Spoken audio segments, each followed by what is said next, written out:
Good afternoon, my name is Rosine, this is La Jazz Hot Baby and welcome to my channel.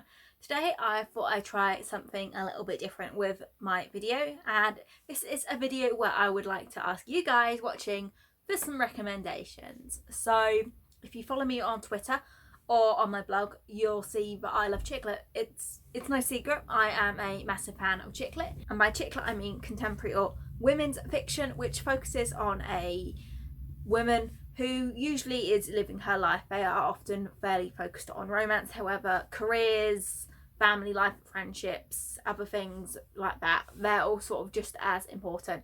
They are just stories about women's life told with a slightly humorous tone.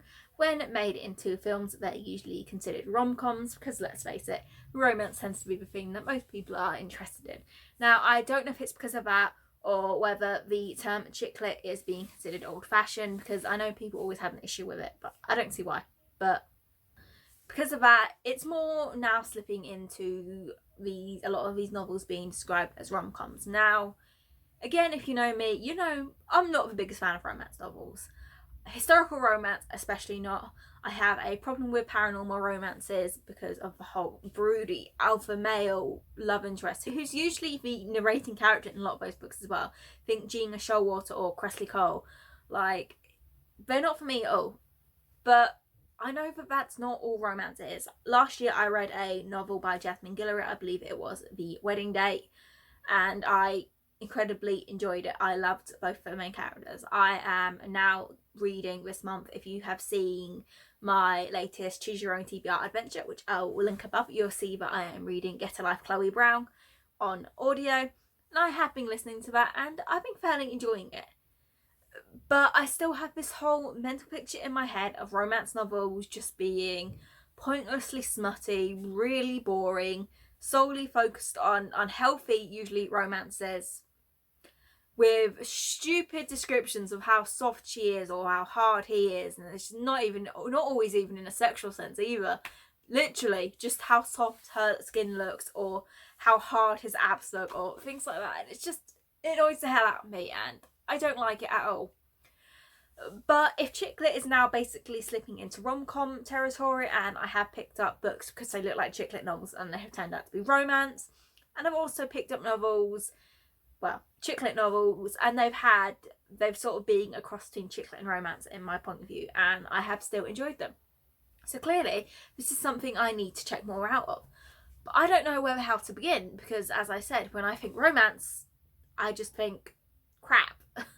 And I know that's not necessarily a way to go. So I thought if I do this video, then you guys can let me know some romance novels that you think I'll enjoy. The way I'm planning on doing this is I am going to give you a list of a few chick lit novels that I have read and enjoyed, and also one that I am currently reading right now.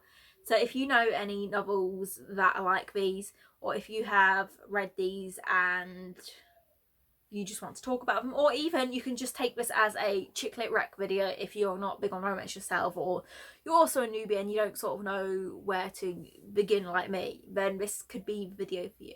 So for this video we will have two books by the same author, and that is because she is, you know, my favourite chick lit author, one of my favourite authors in general, and one of my two favourite chick lit authors, and that is Lindsay Kelk. Lindsay Kelk now lives in America, but she is from the UK. Her books tend to mostly be set in the UK, however there tends to be a lot of travel. So if you're looking for something slightly adventurous, then neither of these books I'm reading are necessarily going to be the ones for you, but you get to see a lot of different countries being told through the chick lit purview, and that's something I really enjoy. So the first book we have, which is the one I'm currently reading, is In Case You Missed It. This came out this year. I believe it came out in the US slightly later in the UK, so it might have only just come out. And I'm about 2 chapters in and I'm really enjoying it. This book follows Roz, who has been living and working in Washington DC for the last 3 years. Only something's happened with her job and she's had to move back home to her parents. Now the thing is that her parents have been settled into having the house of their own, so she winds up having her room shoved into a shed. She is having to try and find a new job, and after transferring all her contacts from the cloud, she winds up with a lot of messages from people she has not necessarily talked to in years, just because at some point they're on her contacts list. Now one of these people is the guy who broke her heart, so she decides to maybe see if things can change there. So far it's a lot of fun. I know there's going to be a lot of focus on her career because, you know, she was doing anything she had to work on radio, and she's finally got a job. Now she's back here, and it's almost as if she could be starting again. So that could be a lot of fun. The friendships are already wonderful, diverse characters as usual. Lindsay Kelk is a massive, massive hit when it comes to me. So yeah, let's hope I enjoy finishing it as well. Now, the next book we have by her is Always the Bridesmaid, which follows Maddie. Maddie, like in 27 Dresses, is always the bridesmaid, only unlike in 27 Dresses, I don't think she's trying to push into any wedding she can find, but she winds up being a bridesmaid a lot of the time. Now she's being offered a promotion at work, she winds up meeting a guy when trying to plan her best friend's wedding, and obviously everything goes to hell. This was an incredibly enjoyable book. I found the love interest to be completely adorable, and it was just a lot of fun. It's a few years old now, and this is one of her standalones, but it's definitely worth the read. So I mentioned I have two favourite chick lit authors, and this next book is an example of one of her books. And this is The Bucket List to Mend a Broken Heart by Annabelle. Now this book follows Abby, who has recently been broken up with after a long-term relationship with a guy called Joseph. And when he brings over all her stuff, she finds a bucket list that he wrote of things he'd like to do before he dies. Now Abby decides if she can attempt to do some things on this list, then she can prove to be his perfect woman. She won't be the boring person that he was saying she had become. Even if she's not outdoorsy, even if some of these things have to do with heights and she's scared of heights, she will do them. And while doing these things, she learns a lot about herself, and she obviously meets someone new. This book was incredibly enjoyable, incredibly funny. I have Annabelle's latest to read still on my phone. I bought it on ebook form because it was out soon and it was cheap, so I thought I'll get that rather than waiting, but I've still not had a chance to read it because it's not popped up from my TBR jar. So that's unfortunate. But this one, again, it's a few years old now, but it's definitely been my favourite with Annabelle.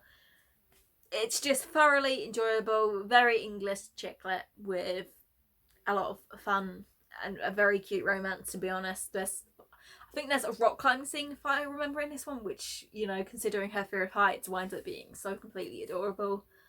And yeah, this is definitely a good example of chick lit to me, but again, I can see how this one would be considered a romance, so maybe there's an opening point there. Now, the next two books I have might actually be considered romance anyway. One of them, I know the author has written a lot of romance novels. I've tried reading another one of them because it did have a cutesy chick lit cover, and I just couldn't get into it compared to this one. But I might try some of her other books another time, just to see maybe if it was just that one book. But I really enjoyed this book that I'm going to hold up, and that is 100 Proposals by Holly Martin. This book follows Susie, who runs a proposal website with her best friend and business partner Harry, and they essentially try to craft perfect proposals for men because obviously they want their possible future fiancés to say yes. So as a big PR stunt for the business, they decide to go on a big adventure across several different countries where they will hold different proposals to show how, you know, to show 100 different ways of these dream proposals, even when travelling, as well as just in their local area. It's very short. I remember it being very, very cute. And yeah. See, this one I'm unsure about because I said it could be romance because I know the author's written a lot of romance. But I don't remember there being a lot of things in this which I would describe as being romance novel. So I don't know if the author was just trying something different and this one actually is chick lit, or if it's romance or what. It's really hard to say. But if it is a romance novel, it's a really cute, really sweet, really funny one, and that's essentially what I want to see. Now, this final one I read years ago. I have read them as an adult, however, it's still been a good few years since I reread them, so I should probably do that again sometime soon, but that is Queen of Babel series by Meg Cabot. Now, the first book follows Lizzie, who, after trying to finish college, didn't quite complete her degree and is having to rewrite this big assignment on fashion. But she also wants to follow her boyfriend to London, so she winds up going on an adventure travelling while trying to write this. And it winds up, I believe they wind up in the French countryside for a while. And it winds up being a lot of fun. I remember it being incredibly cute. Now, again, not sure what genre this would actually be classed as. I personally class it as chick lit, and I consider it one of my favourite chick lit series. However, again, it's been a while since I read it, and I'm not actually sure what they would be considered. I just know that I hugely enjoyed it. I really liked the little fashion bits from the college essays novel as well, so it was a little bit of extra bonus. So, yeah, that's basically it. If you can't tell, I prefer what I consider chick lit over romance because I like to be focused to not solely be on the romance.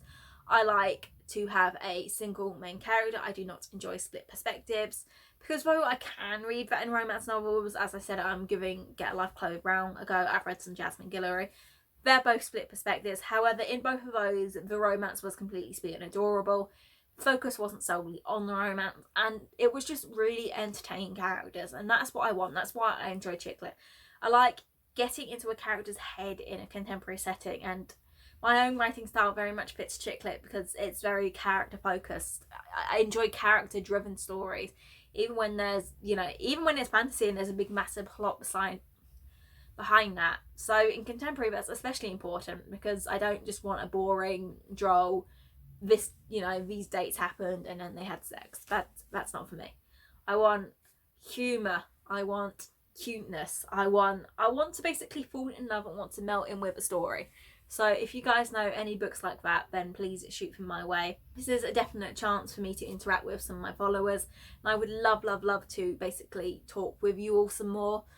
If you know any, shoot them my way. If you have read any of the chick lit books I recommended, or you plan on reading them now, again, let me know.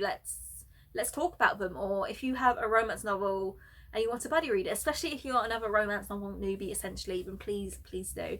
I hope you have found this video at least a little bit entertaining. This is actually my second time shooting. I believe I laughed a lot more the first time around, so that's a shame. But it was just here. This was all you could see, just my head. And I was like, oh, well, I put the camera at the wrong angle because I'm an idiot.